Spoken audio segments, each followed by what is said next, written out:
Pengertian pertumbuhan dan perkembangan. Secara biologis, pertumbuhan adalah pertambahan ukuran, baik volume, bobot maupun jumlah sel yang bersifat irreversibel atau tidak dapat kembali ke asal.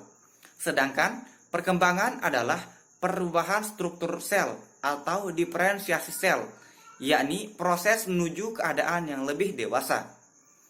Adapun faktor-faktor yang mempengaruhi pertumbuhan dan perkembangan. Faktor-faktor yang mempengaruhi pertumbuhan dan perkembangan dibagi menjadi dua, yakni faktor internal dan faktor eksternal. Adapun yang termasuk dalam faktor internal, yang pertama adalah gen. Gen merupakan substansi dalam tubuh yang berfungsi membawa sifat keturunan. Yang kedua, hormon. Hormon bertugas untuk mengontrol dan meregulasi berbagai fungsi organ di dalam tubuh. Selanjutnya jenis-jenis pertumbuhan. Yang pertama, pertumbuhan primer. Pertumbuhan primer ini terjadi pada jaringan apikal atau meristem primer tumbuhan. Secara detailnya, pertumbuhan ini terjadi melalui 3 tahapan, yakni pembelahan, pemanjangan, dan diferensiasi. Pertumbuhan ini akan menunjang pemanjangan pada ujung akar dan juga batang. Yang ketiga, pertumbuhan fase embrionik. Pertumbuhan fase ini terjadi sejak terbentuknya zigot hingga embrio. Pada jenis pertumbuhan ini, sel mengalami penambahan jumlah sel dengan cara mitogis. Fase embrionik ini terjadi melalui proses embriogenesis. Yang terakhir, pertumbuhan fase pasca embrionik.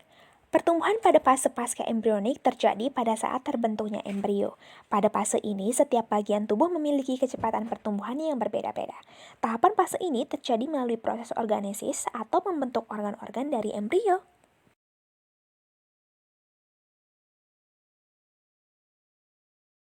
Selanjutnya ialah pertumbuhan dan perkembangan pada hewan. Pertumbuhan dan perkembangan pada hewan dibagi menjadi 2 fase, yaitu fase embrionik dan pasca embrionik. Yang pertama ialah fase embrionik. Fase embrionik merupakan pertumbuhan dan perkembangan yang dimulai dari zigot sampai terbentuk embrio sebelum hewan lahir atau menetas. Pada fase ini terdiri atas morulasi, blastulasi, gastrulasi, dan organesis. Yang kedua ialah pasca embrionik. Fase ini dimulai dari lahir atau menetasnya hewan. Beberapa hewan akan mengalami metamorfosis dan metagenesis selama fase ini. Yang pertama ialah metamorfosis. Metamorfosis adalah perubahan bentuk hewan yang terjadi secara bertahap selama masa hidupnya. Metamorfosis sendiri dibagi menjadi 2, yaitu metamorfosis tidak sempurna dan metamorfosis sempurna. Yang pertama ialah metamorfosis tidak sempurna. Metamorfosis tidak sempurna merupakan perubahan bentuk hewan yang tumbuh dan berkembang melalui telur, nimfa atau hewan muda, dan imago atau hewan dewasa. Contoh hewan yang mengalami metamorfosis tidak sempurna ialah kecoak, belalang, dan capung. Yang kedua ialah metamorfosis sempurna. Metamorfosis sempurna merupakan hewan yang mengalami metamorfosis akan melalui tahap telur, larva, kepompong, dan imago. Contoh hewan yang mengalami metamorfosis sempurna ialah katak, kupu-kupu, dan nyamuk. Lalu pasca embrionik yang kedua ialah metagenesis. Metagenesis merupakan pergiliran keturunan dari generasi gametofit ke generasi sporofit atau sebaliknya. Hewan yang mengalami hal tersebut mengalami 2 fase kehidupan, yaitu berproduksi secara seksual dan aseksual. Beberapa hewan mengalami metagenesis, misalnya Obelia dan Aurelia. Yang pertama ialah Obelia. Metagenesis Obelia, pada siklus tubuh Obelia terbentuk polip dan medusa. Dalam fase polip, Obelia hidup berkoloni dan terikat di satu tempat. Memiliki 2 jenis polip, yaitu polip hidran dan polip gonangium. Lalu yang kedua adalah metagenesis Aurelia. Aurelia mempunyai alat kelamin yang mempunyai kelamin terpisah pada individu jantan dan betina. Pembuahan ovum oleh sperma terjadi secara internal dalam tubuh betina. Hasil pembuahan berupa zigot yang akan berkembang menjadi larva bersilia.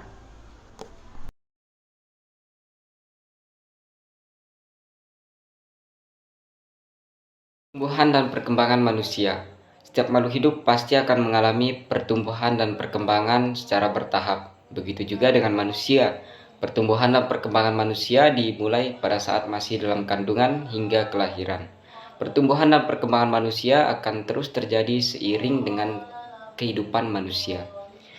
Pertumbuhan manusia biasanya ditandai dengan adanya ukuran, berat, tinggi badan yang bertambah. Sedangkan perkembangan manusia biasanya ditandai dengan perubahan menuju kedewasaan seperti berubahnya emosi, kematangan fisik, cara berbicara, cara berpikir, dan lain-lainnya. Kemudian proses pertumbuhan dan perkembangan manusia.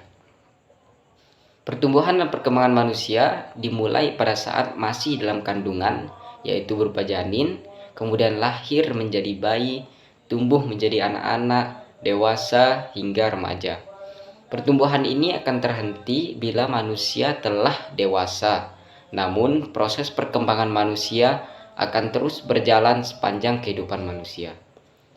Proses perkembangan manusia dapat mengalami perubahan seperti perubahan emosi, cara berpikir, intelektual, dan lainnya hingga tua. Oleh karena itu, perkembangan manusia disebut sebagai fase kehidupan manusia. Selain itu, perkembangan manusia secara umum dibagi menjadi 5 fase, yaitu mulai dari bayi, anak-anak, remaja, dewasa, hingga lansia.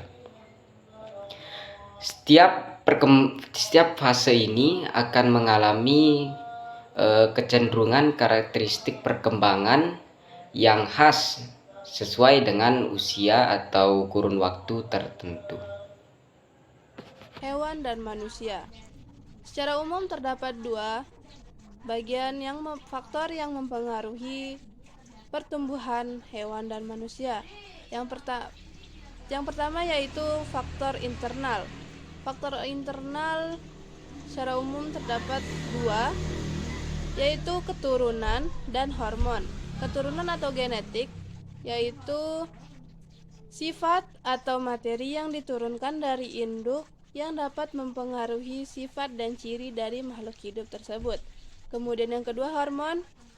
Jika hormon tidak seimbang, maka akan berakibat pada tidak normalnya pertumbuhan pada manusia maupun hewan. Kemudian dalam hormon pada hewan terdapat hormon tiroksin yang fungsinya mengendalikan pertumbuhan, kemudian hormon sinatomedin yaitu fungsinya mempengaruhi pertumbuhan pada tulang, kemudian hormon ekdison dan juvenik fungsinya untuk mempengaruhi perkembangan fase larva dan fase dewasa, khususnya pada hewan invertebrata. Kemudian hormon pertumbuhan pada manusia, di antaranya terdapat hormon tiroksin yang dihasilkan dari kelenjar tiroid yang fungsinya untuk pertumbuhan, dan apabila kekurangan maka akan terjadi obesitas atau kegemukan. Kemudian yang kedua, hormon pertumbuhan atau growth hormone yang perannya mempercepat pertumbuhan pada manusia. Yang ketiga yaitu hormon testosteron yang mempengaruhi perkembangan organ reproduksi pada manusia. Dan hormon lain pada tubuh manusia terdapat banyak dan tidak bisa kami sebutkan satu persatu. Untuk pertumbuhan manusia dan hewan, faktor eksternalnya terdapat cahaya, suhu, kelembapan, nutrisi, air, dan oksigen. Secara umum dapat disebutkan ada 6 tersebut.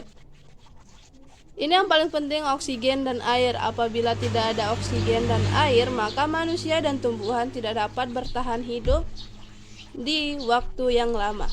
Tanpa oksigen dan air, bumi pun akan mulai mengering dan banyak akan terjadi kepunahan.